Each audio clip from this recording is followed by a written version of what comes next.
Good to be here with you all. Mercy, mercy, mercy, mercy.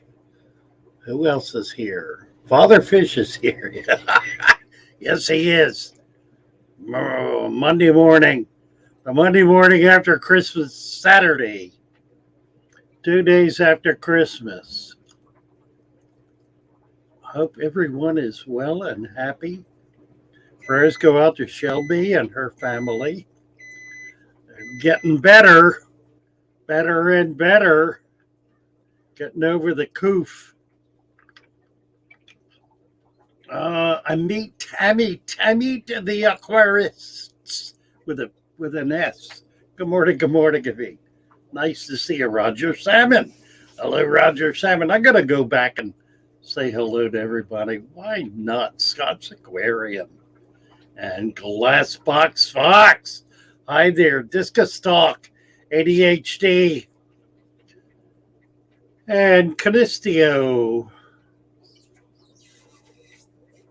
Canistio, good to see you. Canistio, Crown Tail Half Moon.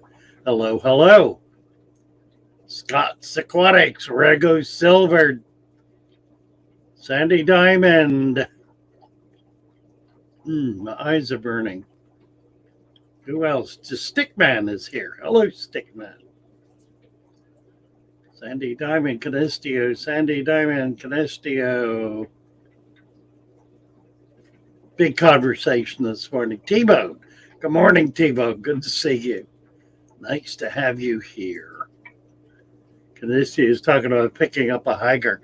I got a message last night, a comment following the stream from Higer, saying they like, Father, we like your fish.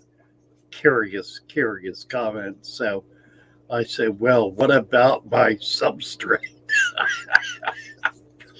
And I told them I like their products, which I do. Great products.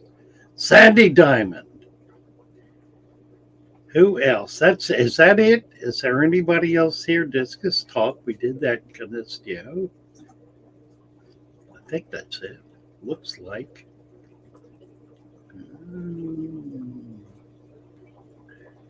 Naresh, but I think Naresh is gone. Haven't seen him chiming in for the last half hour or so. All right. Discus saying 10 hours ago. There must be ADHD. They got me working day shift again, but 10-hour shifts. Oh, that's deadly. Deadly. Roger Salmon. Hello, Roger. Crown Tail.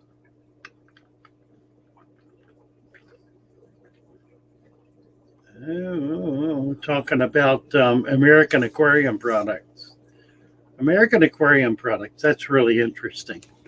Puts me in mind of my old friend, Merle Cohen, who started Aquarium Products back in 1952.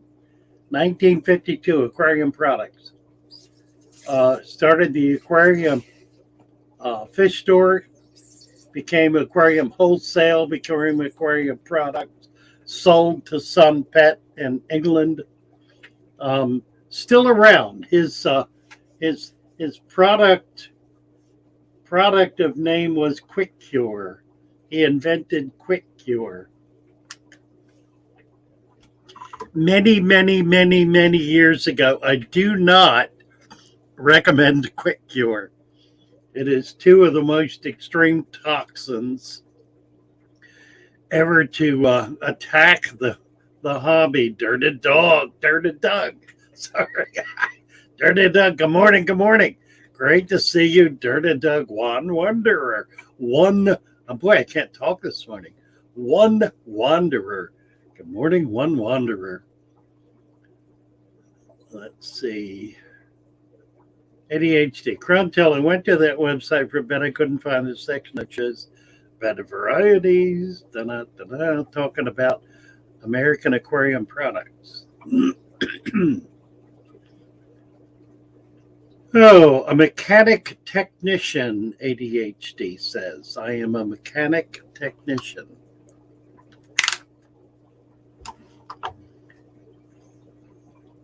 What shall we make of that? Well, that shows, doesn't that would all now it all makes perfect sense.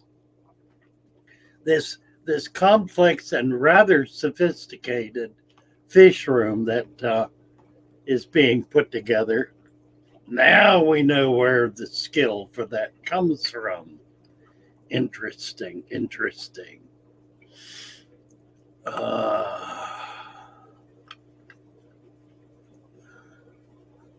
Oh dear, ADHD. My fish have incurable gill flukes. Well, I don't think they're incurable.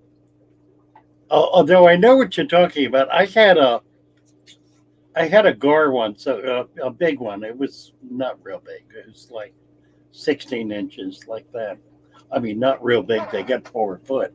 It was about 16 inches. I caught it wild and did not notice at the time, and maybe it didn't have much at the time, but it had flukes, and they were not gill flukes. They were full body flukes. And when I finally noticed it, it was in a big vat. It was like its skin would come off of it.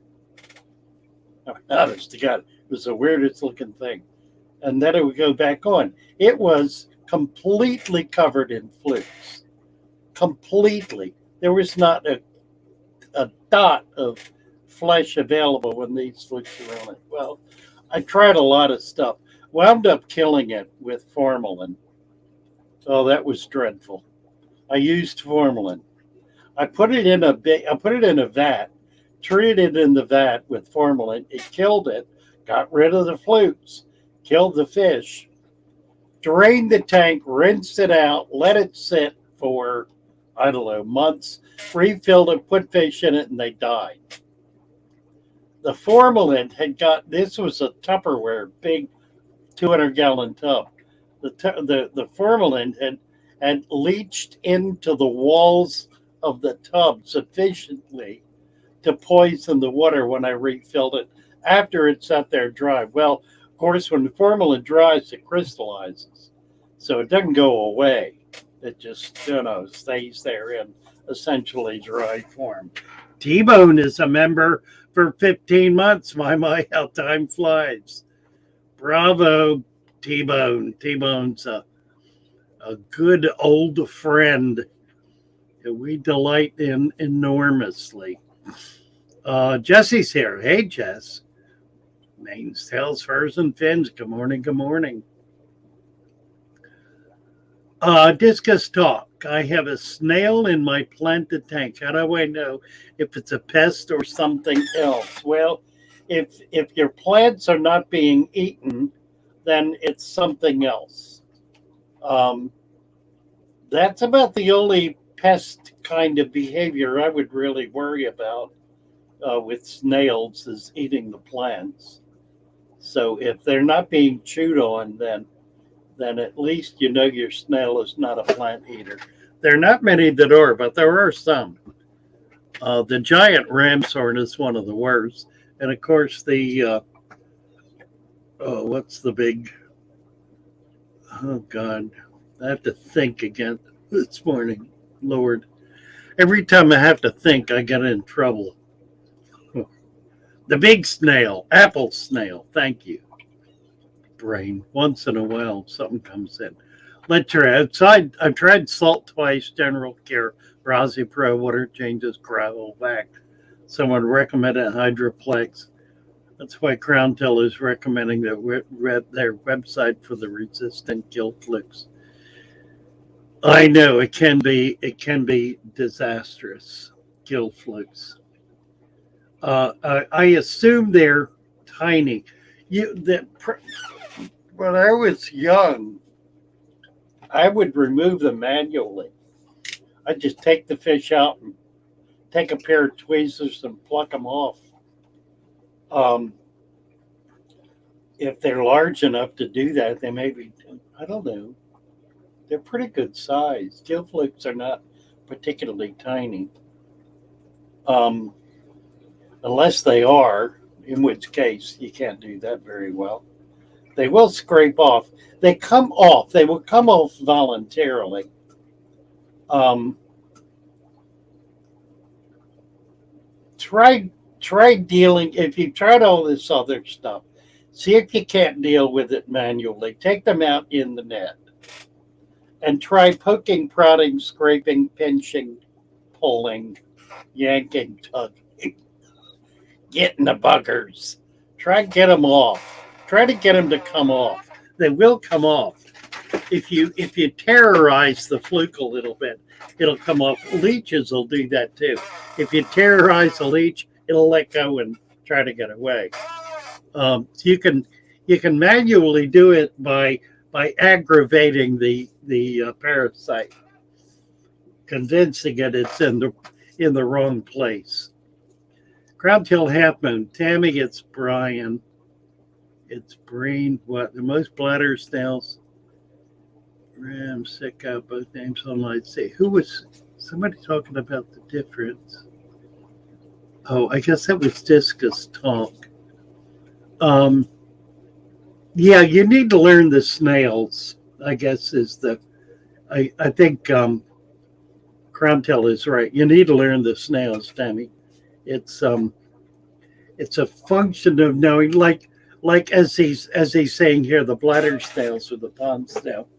They're the worst of the lot because they multiply and they eat everything. Some people like them. I don't happen to like them. I like plants better, and they do eat plants. They're a good cleanup crew, but that only goes so far.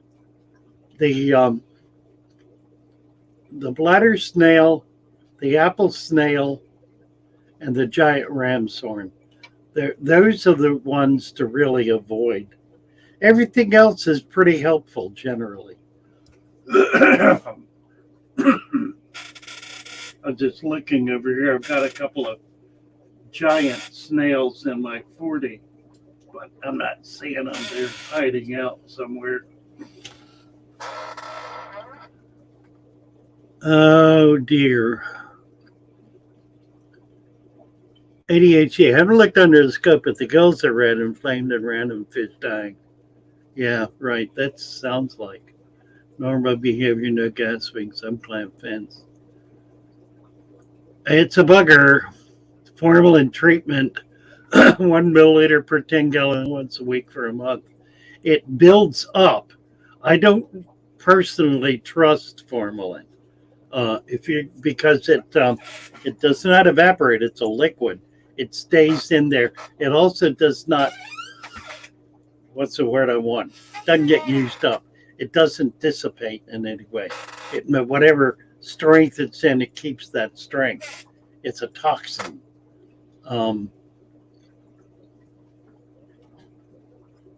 So increasing the dosage, I think, is highly risky. If you're going to use it in a hospital tank. Use it separately in a bear tank.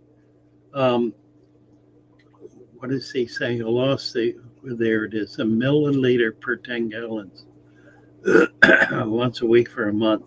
That would be up to 4 milliliters per gallon. Do not use formalin in a community tank or in any kind of permanent tank. Do not. If you're going to use it in a separate tank, a hospital tank, or some tank that has nothing else in it, no substrate, no plants, no nothing, not even filtration, just an air stone. Don't put it in a tank that has a filter, any kind of filter in it. Pest caterpillars eating my immersed plants, fed it to the fish. Oh, that's cool, Rohan. That's cool. Really, I like it. Let's see. Levamisol would do it. Yeah, I agree. Do Prozipro again. Yeah.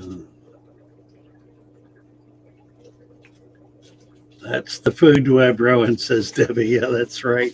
Absolutely.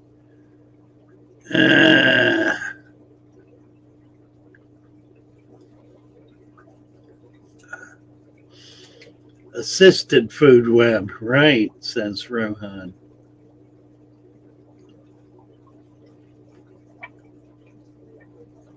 Discus talk, I don't keep snails.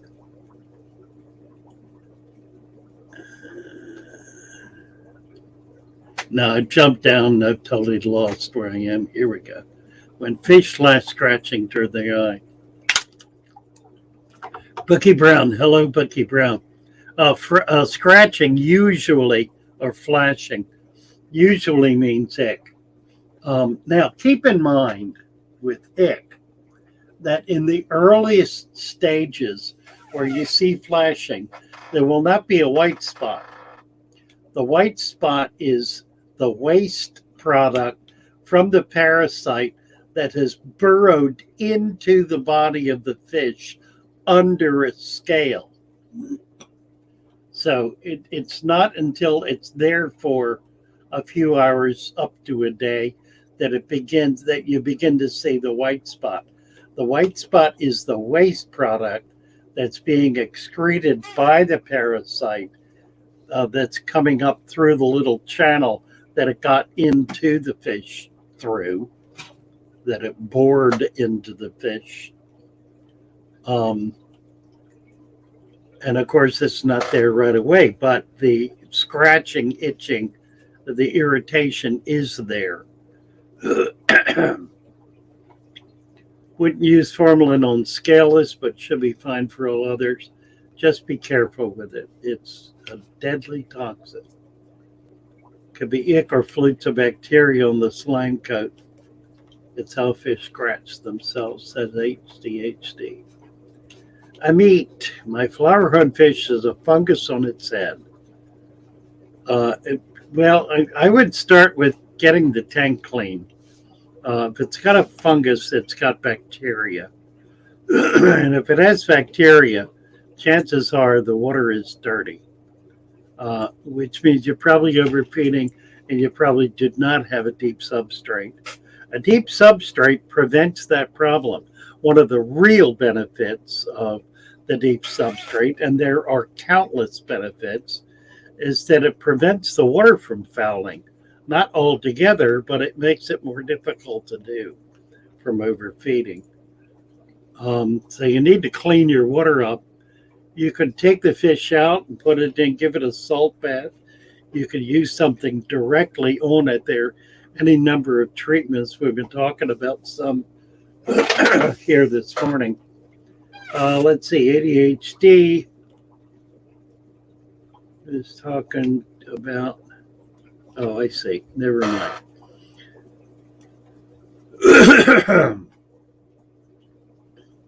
So Discus Talk is saying that that the formalin is gone from the water in 24 hours. Well, not my experience, but if a vet says so, it's not my experience. I've killed fish, as I said, using formalin in a tank that was emptied, rinsed, and dried, and it still killed. Crowntail half moon. Brown snails like batter or ramshorn are considered pests because they breed quickly and tiny, but apple snail is larger. Don't breed as often. The apple snail is a live bear. It pops out a baby a day, but they are devastating to plants. Utterly devastating. John the Fisherman. Hello, hello. Only in a quarantine tank, Discus Talk is saying. Yeah, absolutely right. Do not use formalin in a permanent tank, in a community tank, in a permanent tank, and anything with a substrate in it. If you're going to use it only in a bare tank with no filter, because you don't want it killing the filter, because it'll kill the filter. Discus Crowntail. John the Fisherman. What is formalin? Good question. Formalin Formalin is the chemical that's used to embalm bodies. What it does is it literally sucks out moisture. Now, of course, you put it in water, it's not gonna dry the water, but it kills pretty much anything it comes in contact with. It's it's a very, very deadly toxin, and one that needs to be treated with extreme caution. I had a gallon of it, kept it for years, finally got rid of it. I don't even remember how I got rid of it.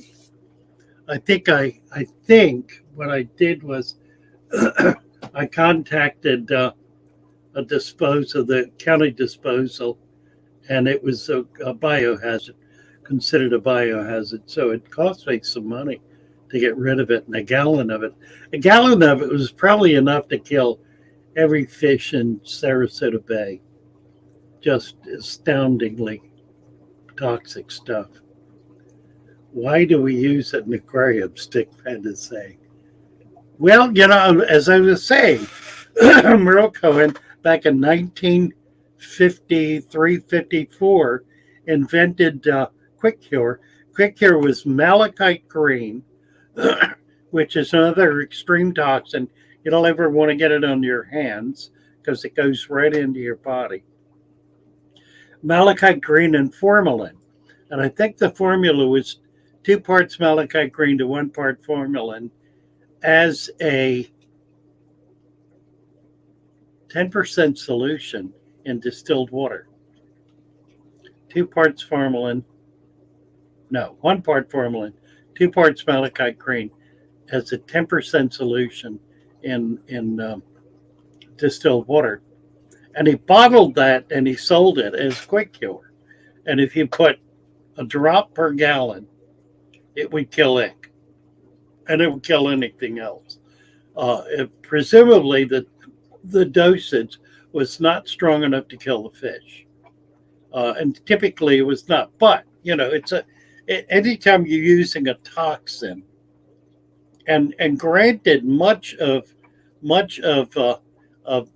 current medical science is based on toxicity, the toxicity of one thing versus another. So cancer is a perfect example. We kill cancer with toxins, and we control the level of toxicity in order to be able to maintain the human life and kill off the non-human life, if you will. So it's just, I don't like it. I don't like the approach. I think it's not only dangerous. I think it's not on any level homeopathic.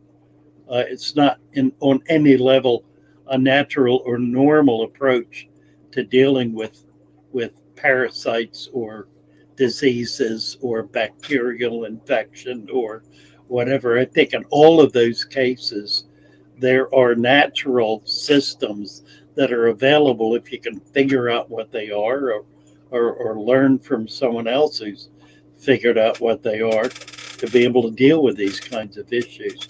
And sometimes they're intractable. I mean, there are cases where you just get down to the wire with it, like ADHD is. Lamel is saying she can't deal with it. She's tried this, that, and the other thing, and nothing works. So, there you have it. I think that's the point where very often a toxin and perhaps an extreme toxin is used to deal with an intractable issue. But I would always want to try everything else first. Unless, of course, the animal's so badly stressed that it's dying. And if it's going to die from its problem, whatever it is, if it's obviously profoundly stressed, then you got to take action. And sometimes that means doing something that's harsh in order to try to save the animal. So be it.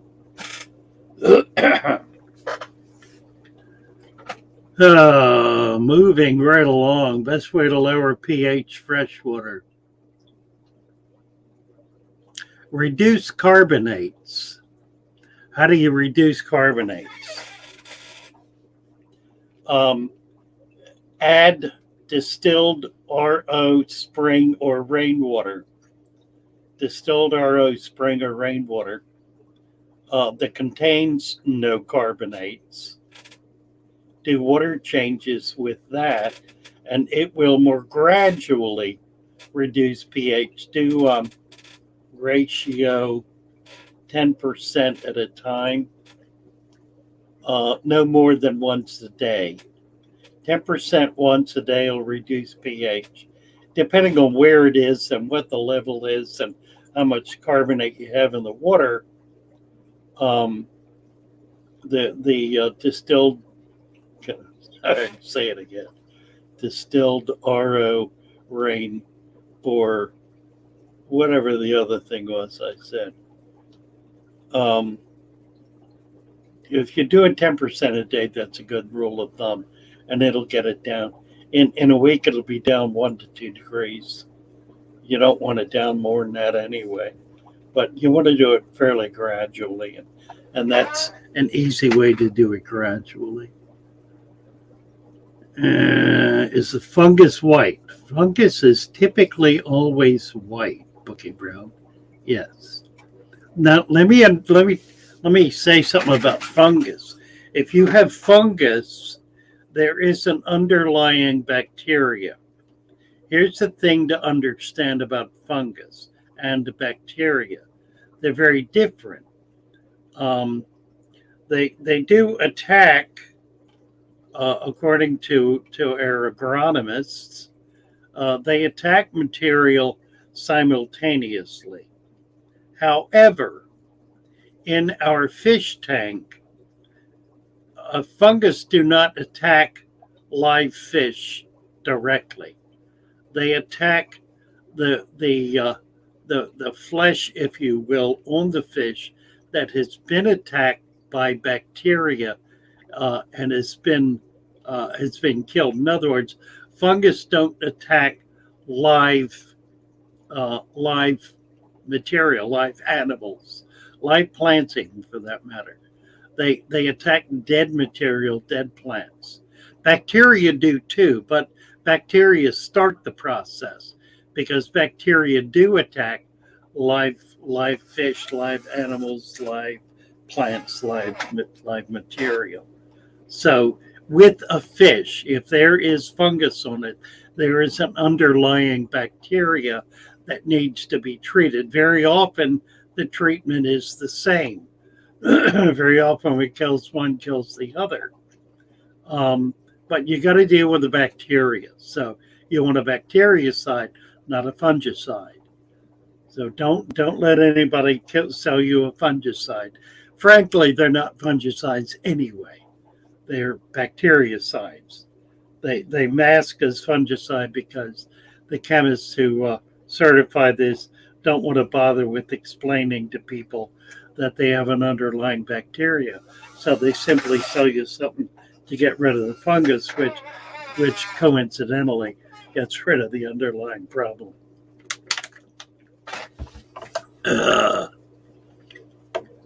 Flower herons have a higher chance of getting hole in the head. Could it be dead? Well, it is that. Hole in the head is not a unique disease in and of itself. It's not a standalone disease. It is a bacterial infection that attacks a part of the fish's body that is uniquely susceptible, namely the head, where there's no effective flesh, no fat, they're just skin and bone. So it's able to penetrate. When it does penetrate, it gets right into the bone and breaks the bone down. So it's particularly debilitating to the fish and simultaneously difficult to deal with. But it's a bacterial infection, plain and simple. Bacterial infections in fish are caused by dirty water. There is no other cause. It's dirty water. Dirty water caused by overfeeding. There is no other cause. It's overfeeding. If you have bacteria in your tank, you're putting too much food in, and you do not have a substrate that's capable of coping with it. So get the gravel out of the tank, or cap it with 2 inches of sand, and your problem would begin to go away. Then cut back on feeding substantially. Feed 10% of what you're now feeding, and feed it once every 3 days instead of 5 times every day. And that'll make a world of difference. You'll be astounded the difference it makes. Now, there are some fish, and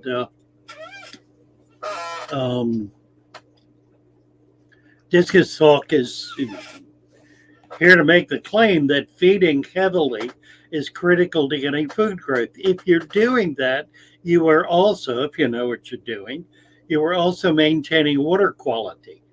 The difficulty with overfeeding is maintaining water quality. You have to pay attention to that. If you're feeding heavily, you want to be doing substantial water changes on a routine basis. And that may mean daily. It probably means a couple of times a week. No less than once a week, but typically a couple of times a week.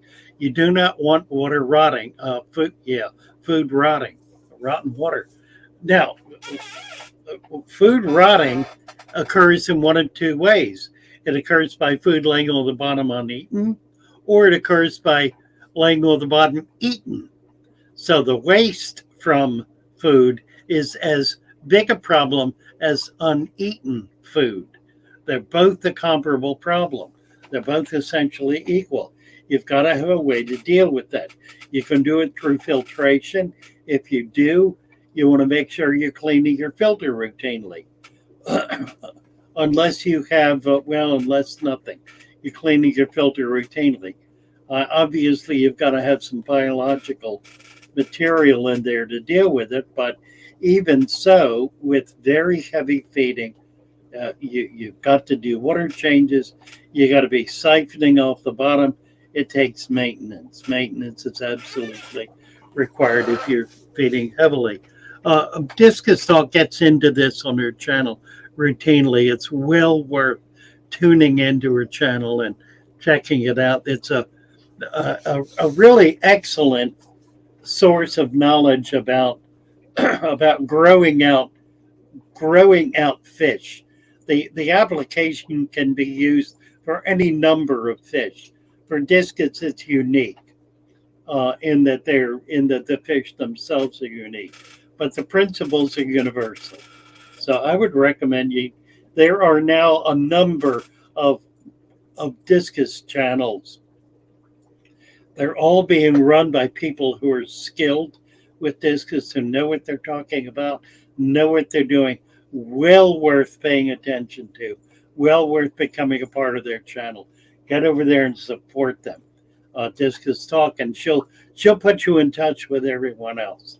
There's some really wonderful people out there on the channels doing discus, and I highly recommend you get involved with them, because you will learn enormously about growing out fish and breeding fish. That's one of the great joys with discus, is growing them out, getting them big, and getting them breeding. There probably is nothing more exciting, thrilling, and inspiring than being able to do that. And these guys have got a lock on it. They understand how to do it. They're teaching it, sharing it, be a part of it. Well worth the time. My fish tanks.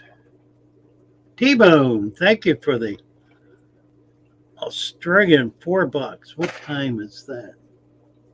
9:33. Let me see if I can get down to it here.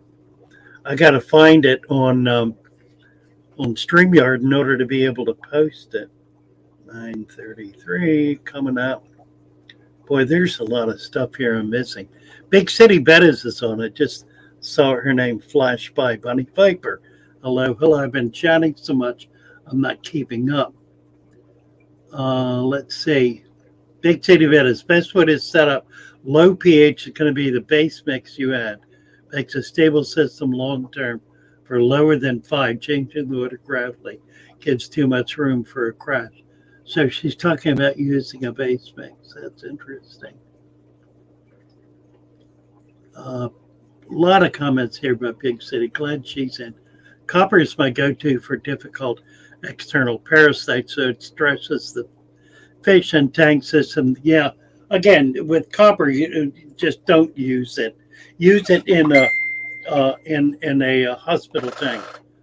Don't use it in your regular tank because it doesn't go away. It bores into. Here we go again. It etches into the very fiber of the tank. Doesn't go into the glass, but it'll get into the silicone, and it's a toxin. You won't be able to get rid of it. So it does work. It is effective. Use it in isolation if you're going to use it at all, and use it carefully as that. She said nasty stuff, but it'll kick the nasties. Yeah, just don't ever use it in the tank you want to continue using. Dennis Christensen, hello, hello. Does Paragard solve the problems with flashing or Praziflow or Melifix? Well, let me start at the end. Melifix does nothing. Melifix is melaleuca oil. It smells good. That's about the extent. It is a very mild antibacterial. Really doesn't do anything.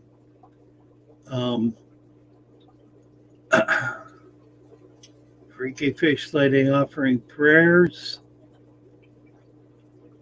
Stephen Cooper, 20-gallon plant of gravel and sand substrate. Anyone ever use Paragard? Yeah, we've got a couple of people talking about it. Fish Ranch Home. Hello, hello.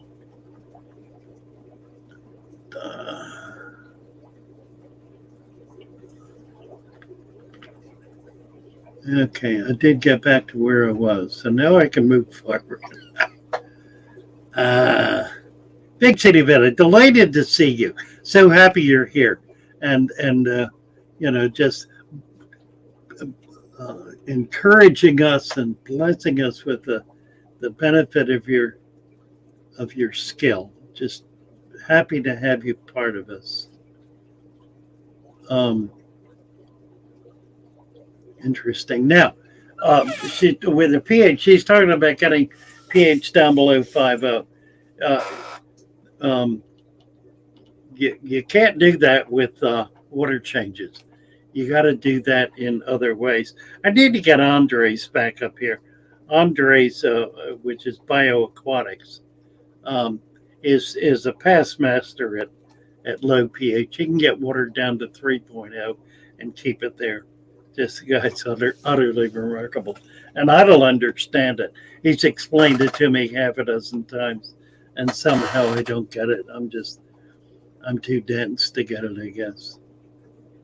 But Big City's got a handle on it. She's got a way to be able to do that. So let's see. Bunny Viper building a 180 soon for cichlids. Many geos. Oh, I love geos. Like the dirt and cap, thickly with blasting sand. Like that planted planks blocked with rocks. Dirt it all, half along back. Yeah, you can do that. You can do dirt in one section. Keep in mind that in 6 months to a year, it's going to be dirt all the way through it, because the detritus is going to settle in there and build up a soil layer. So you're not really keeping the rest of it from being a typical substrate. You're just putting off the inevitability for a while. Christina Whitaker, had a Molly baby get big enough for me to see. He's a self and I lost him. I was so happy. Wonderful, Christina. That's great. Debbie Russell asking Benny Viper, when's the big day? My. Let's see. Bookie Brown. I think my problem is the top water I'm using causing my fish flashing, because I change my water every 2 weeks. I lace half the water and I vacuum the bottom. Bookie Brown, you've got serious issues there.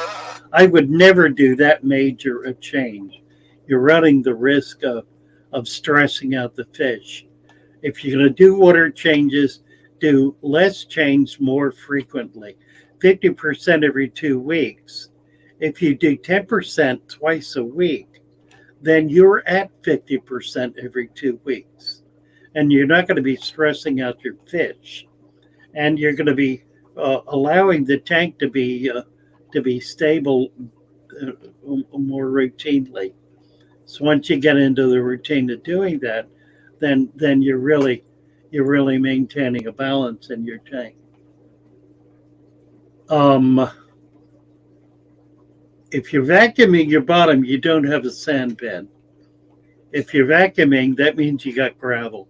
If you got gravel, then you have an open sewer, which is the reason you have to vacuum. If you will add 2 inches of sand to that gravel, just put it right on top, put it right in the tank. Rinse it out so you're not going to make the water cloudy. Rinse the sand, put it right in. If you use pool filter sand, generally it's well rinsed. I've had people tell me their pool filter sand is cloudy. Hard for me to believe, but I do believe. If somebody says it's true, it's really true. Obviously, whoever's packaging that is not particularly concerned about the swimming pool that the sand is filtering. Nevertheless, if you will pour sand on top of that gravel, clean sand, so it doesn't make the water cloudy, 2 inches deep, it's going to sit down in there. If you will do that, you will never need to siphon dirt off the bottom again, because the detritus is going to go down into that substrate. It's going to break down. You'll be able to grow plants in it. It will create a balanced environment. Right now you have a landfill.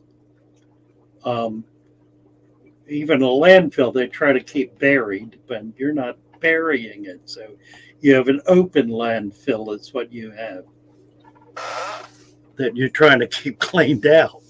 So save yourself a world of trouble and a world of grief. Do smaller water changes more regularly. Add 2 inches of sand to that gravel, and it's going to solve your problems. You'll be amazed, Bucky Brown. You'll be amazed how quickly your tank will become balanced. It'll perk up. It'll start getting healthy. Your fish will be happier. 2 inches of sand. Amazing, amazing. And they say you can't grow plants in sand or do anything else. They are nuts. Nuts they are. They who say that are not knowledgeable of what they speak. That is to say, they're talking through their hats. Keep mostly all times of Amphilophus spices. Bucky Brown. What are you talking about? Species. I'm sorry.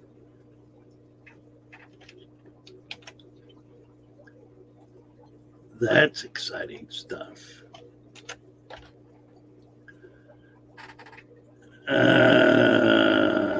So you've got Central American cichlids. Central, yeah, that's okay. Do the sand. It'll be fine. I know they tear it up, but don't worry about it. It'll be fine. Make it another inch or two deeper than that. Make it 3 to 4 inches deep. I kept my Central Americans in 6 inches of substrate. Of course, I also kept them in big tanks. But what that did was it created stability in the substrate. And I actually grew plants. Now, the plants were not always happy. They got beat up a lot, but there was always new growth. The video came up recently showing a tank full of Central Americans that had a big sword plant in the middle with a lot of bare stalks. It looked terrible, but if you look carefully, there were new leaves growing up on it. It was a very healthy plant. It'd been in there for years, and just it struggled to survive, but it survived. I also had Sagittarius, giant sag in there, that did quite well. They did not chew that up. So there are plants you can keep of those species too, but you can't do it unless you got a deep substrate. And for fish that are earth movers, I mean, mountain movers, not just earth eaters, but uh, uh, steam shovel type fish. The substrate needs to be deep, 6 to 8 inches deep. And if you will do that, it will solve all of the problems you're having, and you'll have genuinely healthy fish routinely. Bookie Brown, I think my problem is the tap water I'm using causing flashing because I changed the water every yeah, right. That's not the water doing it. Not the water doing it. Do as I suggest, and you're going to wind up with a healthy, happy tank. You're not going to have these problems. The fish you're keeping are magnificent, but they're probably the hardest fish to keep and to keep healthy. I found the best way to do it is the way very few people who keep these fish do what I'm suggesting, except for those who keep them in outdoor ponds. And those are generally, here in Florida, dirt ponds. They're ponds that are dug into the earth. And the fish are enormously healthy, get big and strong and vibrant in dirt ponds. So I'm not suggesting you put dirt in. I don't suggest that. I suggest you don't put dirt in. I do suggest you put a lot of sand in, a great deal of sand. And then don't worry about trying to clean it. You don't need to clean it. You don't need to stir it up. Absolutely do not stir it up. Never stir it up. They're going to move it up a little, but they're not going to do a lot. They're not. You'll find they will not dig it up. And if they do, it'll be one small patch. It won't be the whole thing. Their behavior will change, and it'll change dramatically. Let's see, 30 and 31st carrier.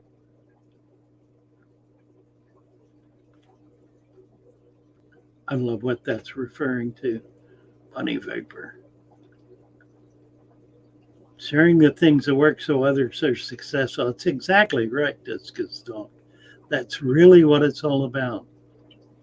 And the thing about that is there are times when things that work for me are not going to work for you because your situation is unique from mine in ways that what I'm doing isn't compensated for. In other words, I'm doing things in my tanks that work that are not going to necessarily work in yours because you have a completely different environment than I do. There's something unique about your situation, unique from mine, that makes my system not effective in yours. Having said that, a dirty deep substrate is, in all cases, all times, all places, absolutely effective. I did have a caveat. The caveat is the Amphilophus, the big cichlids that are earth movers. For those, you don't want to have a dirt layer, at least not initially. Let it build up over time. They will respect it over time. They're not going to respect it initially. They're going to just get into it and turn your tank into a mud pie. But sand, a sand cap. Sand is your friend. Sand is more effective than gravel 100% of the time. There, I've said it. There is never a case in which gravel is the right thing to use. There, I've said it. Come at me, world. Have at me, please. I will fight that one tooth and nail. I mean, you may be able to prove to me that there are times when gravel is more effective. But I tell you, frankly, I'm going to fight it because I don't know of a case where gravel is more effective than sand. And I've tried it all over many, many, many years. Sand is always more effective. That's not to say you can't find a case in which gravel is going to work better. But I tell you what, it's going to have sand at the bottom of it, I guarantee you. Take a river. A river has gravel on the top, right? It's got gravel. Dig down into it. Dig down into it. See how deep that gravel goes. It might go 6 inches. What's going to be below it? Guess. Sand. Sand will be under that gravel. What's going to be under the gravel? One of two things. Either dirt or bedrock. Dirt or bedrock. The sand will be increasingly dirty until you reach bedrock. Or clay. Or clay. Yeah, here in the east, it'll be clay. Because water doesn't permeate clay. Clay. If you're going to use clay in your tank, you have to emulsify it. You have to turn it into mud and then mix it in with your dirt material, put it in as an inch and a half layer, cap it with sand. Clay is pure nutrition, but it is compacted so fine that the roots of plants can't get in it. Maybe this is where the concern about roots getting into sand comes from, because roots cannot permeate clay. If you dig out clay like in a bank, you'll find that roots surround it. They're all around it, but they don't permeate it unless there's a channel in there that's been worn through by something, by water, and plant material will go into that channel and burrow into it and fill that channel. The plants find enormous value in living next to clay, but they can't break through it. That's why it exists. It exists because it is impervious to plant material. If it were not, it wouldn't exist as a strata, would it? It would be consumed, assumed, subsumed, resumed. And New Angel Fry, Sandy, having trouble cleaning the bottom of the container without getting fry. That's, I understand. I do understand.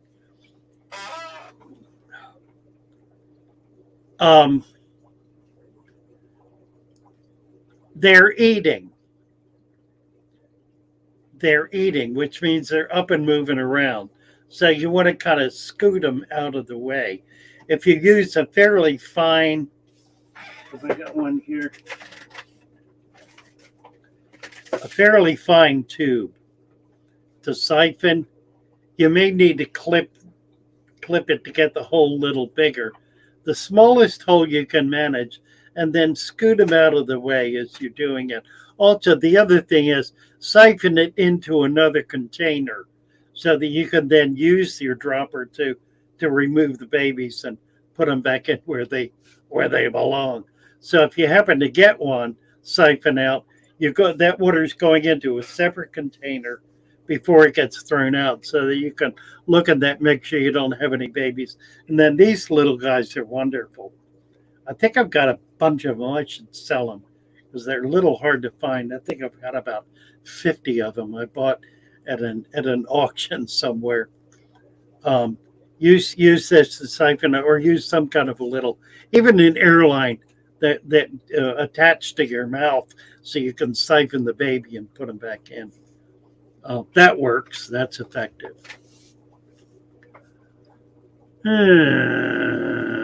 Let's see. I probably missed 15 comments there. Melifix does make the water smell nice, but that's about it. Absolutely right. Yeah, Melifix is for you. It's not for the fish. It's for your fish room. It's to make it smell nice. It's worthless otherwise. Well, mention my fish do not like it. Discus don't like Melifix. That's interesting. Bunny Viper, growing out teeny babies 3 inches. Hawaiian Millerai, albino and 2 red Heckelei, Balzani, Dennis and Barb. Wow, nice stuff. I just lost her. Oh dear, what is this? T-Bone, thank you, T-Bone. Bookie Brown, live in New Orleans, LA. Pretty much like Florida weather at 340 and 230, 340 gallon breeders and 230 highs. Great tanks, Bookie. Love the tanks. I love 40 breeders. And the 30 highs, I've got, that's what these are.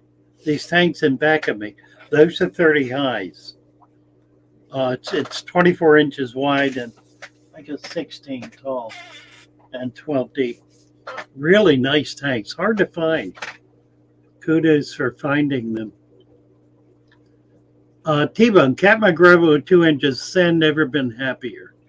Yeah, it was a struggle getting him to do it too. I'm here to tell you. Aquarium salt makes my fish happy and want to fight. Yeah, the thing that's interesting about the amphibolus, the Central American cichlids, is they are essentially a brackish water fish. Many of them live in brackish water. They are all adaptable to brackish water. I don't recommend you go out and throw a lot of salt in, but they do well with salt in the water. Doesn't need to be a lot, just a little bit. But the Central American cichlids are considered, many of them are actually a brackish water fish. They're found along the margins of the sea, if you will.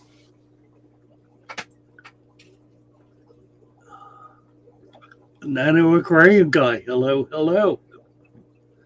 Bunny Vapor, should I just use dirt then? I figure the flow of the sump maintenance keep detritus down. Will it hurt geos to eat through the dirt or keep the water cloudy?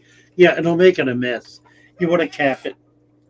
Cap it with I would put 3 inches of sand in there. Now, if you want to grow plants in there, you're going to need to add some kind of humus to that top inch of sand. And there are a lot of ways to do that. The best way is to do rotted leaf material. Mix that in that top layer. That will also give the geos something to feed on as well, because it'll create the very kind of environment that they're looking for, which is a living substrate where they can find microscopic food, algae, and the like living in that top inch or so of substrate. They don't go deeper than that typically. They'll stay in about the top inch because they're looking for the life that lives in that top inch. So with geos, what I would do is add a substantial amount of leaf mulch to sand, mix it up thoroughly, and put that in. You kind of have to put it in before the water goes in. Otherwise, you're just going to need to be adding humus to the top of right in through the water column, which you'll need to do eventually anyway. Doesn't hurt anything. It may cause some tannin, but that's nutrition as well. And it's nutrition for the very kind of critters that your earth eaters are looking for. So it's all good. Oh, let's see. I'm afraid I've missed a whole bunch of stuff. I've been chatting away here. Bunny Viper, Debbie, are you keeping notes? Thanks for being interested. Well, I'm not going to get into all that because I've missed that whole conversation. But I'm happy that people are having meaningful conversations here, even if I'm not part of it. Oh dear, Bunny Viper had post-trauma epilepsy disorder. My word. Yeah, really. Rigo, how do I feel about color enhanced foods? Generally speaking, I like it. It's usually a biological material like carotene that is very beneficial to the fish. So yeah, color enhanced foods, I like them, generally speaking. Pay attention to what the enhancement is. Read the ingredients and see what they've put in. So long as it's organic, it's fine. If it's not organic, I would be a little apprehensive about that. Third dose, what is this? Christina, use the third dose of salt if my fish has a mild injury. Yeah, absolutely. Absolutely, Christina. Um, a tablespoon per 5 gallons is a kind of a minimal dosage of salt. Does not hurt plants, rarely hurts catfish. Only go full dose in emergency baths, and that's when you're taking the fish out and putting it in a separate container. But salt helps. I don't dose it routinely, partly because I have hard water, and also partly because when I do water changes, I want to be able to maintain stability. But salt is not a bad thing for your tanks. All right, we're going to jump to the bottom here because we're running into Jesse.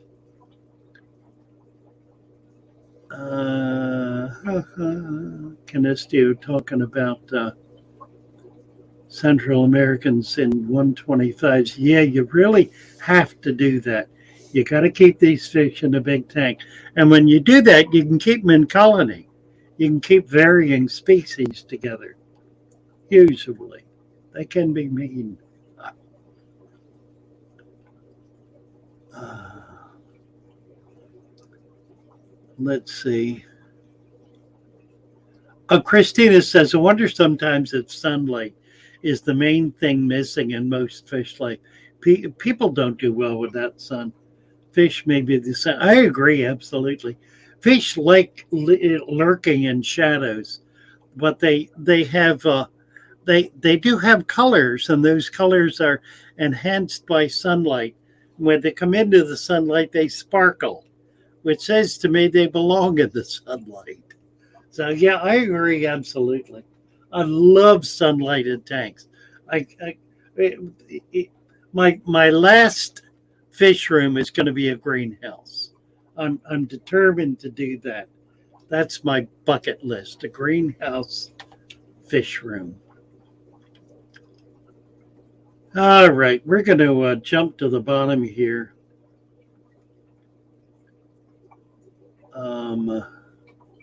There's a conversation going on that I am deeply sensitive to and aware of and cherish that I'm not going to get into because I don't want to.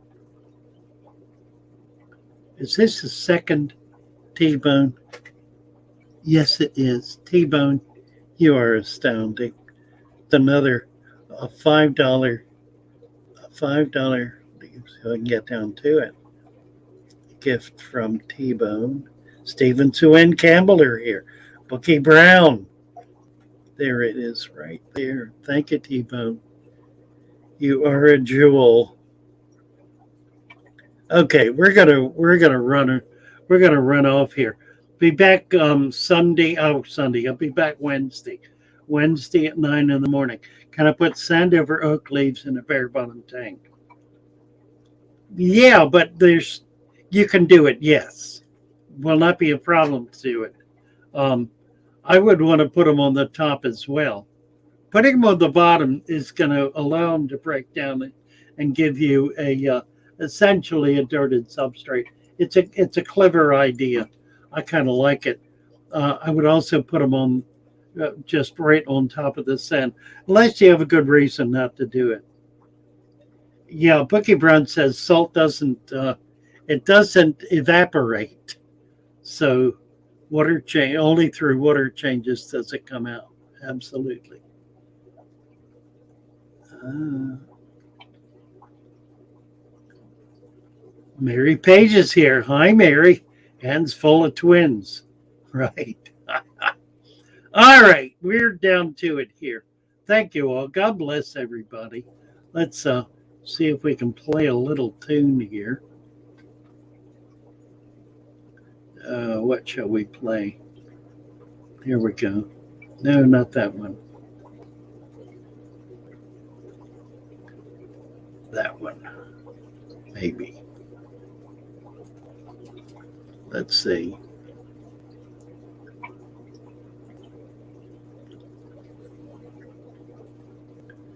It's having trouble loading. I don't know what the problem is here. Why is it doing this? It doesn't want to come up. There we go. Got it. All right. Okay. Love you guys. Thank you so much for being here. Mary Page, love you. One Wanderer. Yes. See you Wednesday.